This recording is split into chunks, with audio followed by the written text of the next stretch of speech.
दोस्तों, पाकिस्तान और बांग्लादेश के दरमियान पहला टेस्ट मैच शुरू हो चुका है और फाइनली हमें बारिश में से थोड़ी सी क्रिकेट देखने का भी मौका मिला है। पूरी रात पिंडी में बारिश होती रही और फिर पिंडी की बारिश भी ऐसी वैसी तो होती नहीं है। इस्लामाबाद ऐसा है तो कोई इतना पानी खड़ा हुआ था ग्राउंड में। जब बारिश आता है तो पानी आता है और जब ज्यादा बारिश आता है तो ज्यादा पानी आता है। Credit goes to the ground staff जिन्होंने पिच को रेडी किया। और पिच से याद है वैसे यार, मतलब पिच और घास में कोई ग्राउंड में फर्क नजर आ नहीं रहा था। मतलब जैसा ग्रीन ग्रास है वैसी ही green pitch, top green pitch बनाई हुई थी और प्रॉपर प्लानिंग थी कि किस तरह बांग्लादेश के स्पिन अटैक को नलिफाई करके उनको पेसी बॉलिंग और वो जो बाउंसर्स करवाने और स्विंग्स करवा के उनको किस तरह फंसाना है। बहुत तेज हो रहा है। पर ये उल्टा पड़ गया हम पे।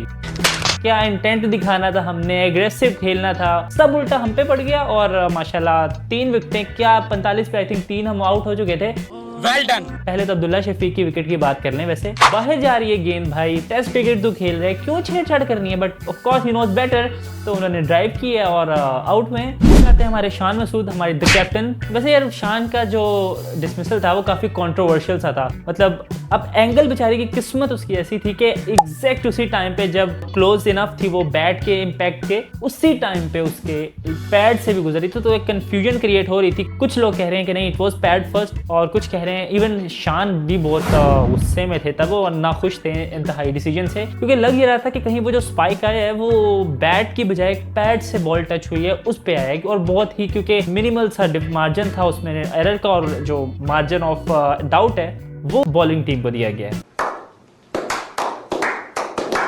अच्छा, वैसे इतनी टेक्नोलॉजी का क्या फायदा अगर अभी तक भी इतने कंट्रोवर्शियल किस्म के डिसीजंस होते रहेंगे। मतलब थोड़ा सा टाइम देना चाहिए था अंपायर्स को, उस पर फोकस करते, उसको देखते किस तरह उसमें, क्योंकि कहीं से वो फील आ रही थी कि बैट से ना कोई साउंड थी ग्राउंड में, इसलिए ग्राउंड अंपायर का भी डिसीजन नॉट आउट था। वैसे इन केसेस में आई थिंक जो ग्राउंड अंपायर है उसके डिसीजन को ही स्टैंड बाय करना चाहिए। इस तरह के जो कंट्रोवर्शियल डिसीजन है जहां पर आपको क्लैरिटी नहीं है डिसीजन की कि क्या डिसीजन लेना है, आपको पता नहीं चल रहा, बजाय इसके कि आप बेनिफिट ऑफ डाउट किसी टीम को दो, आई थिंक ग्राउंड अंपायर जो है उसका डिसीजन ही स्टैंड करना चाहिए।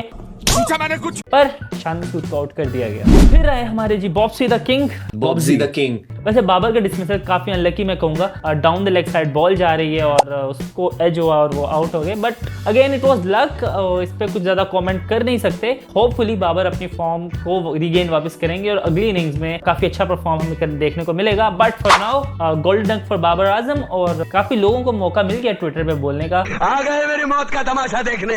बट खैर वी ऑल सपोर्ट बाबर और होपफुली उनकी फॉर्म वापस आएगी and we will see him scoring some good amount of runs. यार किंग कर लेगा। अच्छा, मैच शुरू हुआ है तो पिच पे जब नजर पड़ी है ना, मतलब क्या तुम लोगों ने ग्रीन टॉप पिच बनाई हुई थी। वैसे ये पीसीबी का प्लान भी था, वैसे अच्छी बात है, एक एग्रेशन हमें देखने को मिला है। बड़े अरसे बाद फ्लैट पिचेस से हट के हमने कुछ देखा है। और एक बहुत क्लियर बात भी ये थी कि जिस तरह हमें पता है बांग्लादेश के स्पिनर्स जो हैं वो हमेशा हमें किस तरह अपने स्पिन में उलझा देते हैं। अरे मुझे चक्कर आने लग गया अब। तो ये भी बहुत एक प्लानिंग थी कि ग्रीन टॉप पिच बनाई जाएगी, उनके स्पिन अटैक को नलिफाई किया जाएगा और पाकिस्तानी पेसर्स जो हैं उनको एक बेनिफिट दिया जाएगा। बट फॉर डे 1 अभी तक तो बेनिफिट टीम बांग्लादेश को ही जा रहा है। बट होपफुली पाकिस्तान के बॉलर्स भी जब इस पिच पे बॉलिंग करेंगे तो आसान नहीं होने वाला यहाँ पर बांग्लादेश के लिए।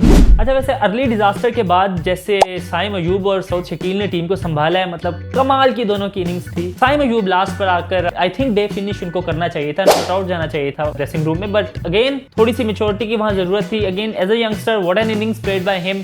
और साथ दूसरे एंड पर सऊद शकील ने भी मतलब क्या प्रॉपर टेस्ट क्रिकेट खेली है, प्रॉपर साथ दिया है साइम अयूब का, और 2 यंगस्टर्स ने पूरी टीम को पकड़ के संभाला है। So it's a good sign for Pakistan cricket. अच्छा, साइम अयूब ने तो चलो जहां जहां अपनी इनिंग्स खेली वो खेली सही, बट सऊद शकील का वहां बहुत ज्यादा इंपॉर्टेंस थी उनकी इनिंग्स की। और क्या कमाल की इनिंग्स खेली है, प्रॉपर टेम्परामेंट था और कामली खेल रहे थे, कहीं से नहीं लग रहा था कि जल्दबाजी में, और डे को फिनिश किया और इंतहाई जबरदस्त इनिंग्स खेली है। 100+ की पार्टनरशिप थी दोनों साइम अयूब और सऊद शकील के दरमियान। तो एक अच्छा साइन भी है पाकिस्तान क्रिकेट के लिए कि हम हमेशा मिडिल ऑर्डर में स्ट्रगल कर रहे होते थे। तो we got a proper middle order test batsman और hopefully he will continue his form. और फिर at the end of the day Mohammad Rizwan आए और उनकी भी एक डिसेंट इनिंग्स थी। He is still not out और hopefully he will come back और एक अच्छी इनिंग्स खेलेंगे। But still there is a long way for Pakistan in this test match. अभी बहुत सा काम करना बाकी है। फर्स्ट पाकिस्तान को अभी चाहिए कि एक अच्छा टोटल दें पहले इनिंग्स में बांग्लादेश को, जिसको वो इजीली डिफेंड भी कर पाए। अभी स्टिल इट्स डे 1, हम ज्यादा प्रिडिक्ट नहीं कर सकते, बट अगेन